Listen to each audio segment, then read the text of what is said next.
এই যে স্লেটটা যেটা আসার পরে বলছে যে এইটা যদি ক্লিয়ার হতো সেগুলো নাকি 500 টাকা করে হতো, আর এই রকম দিলে 300 টাকা করে। সেটা তোমাকে একবার বলবে, একবারও আমাকে বলেনি।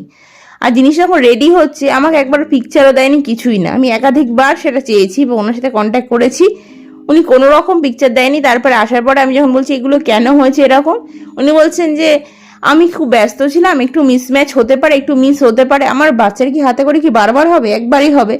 মিস কি করে হতে পারে? টাকা নেওয়ার সময় কোনো মিস নেই। দুটো জিনিস মিলিয়ে 850 টাকা নিয়েছে, 50 টাকা ডেলিভারি নিয়েছে ডিটিডিসি থেকে করিয়েছে বলে।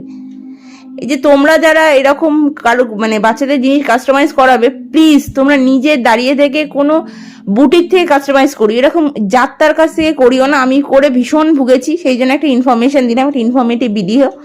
আমার প্রচন্ড বিরক্তির কারণে এই ভিডিওটা করলাম। আমি না হলে কাউকে এরকমভাবে কারোর সম্বন্ধে এরকম বাজে কথা বলি না আমি ভিডিওতে, অ্যাটলিস্ট সোশ্যাল নেটওয়ার্ক সাইটে তো বলিই না।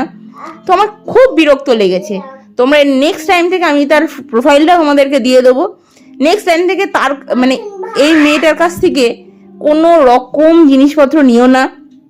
আর তোমরা যারা নিতে চাইছো তোমাদের স্পেশাল ডেগুলোতে, হাতে খড়ির জন্য না হোক, জন্মদিনে হোক বা অন্নপ্রাশনে হোক, যে কোনো সময় যারা নিতে চাইছো তারা প্লিজ প্লিজ বুটিক থেকে নিও। নিজে হাতে দেখে শুনে কাজটা নিয়ে এসো।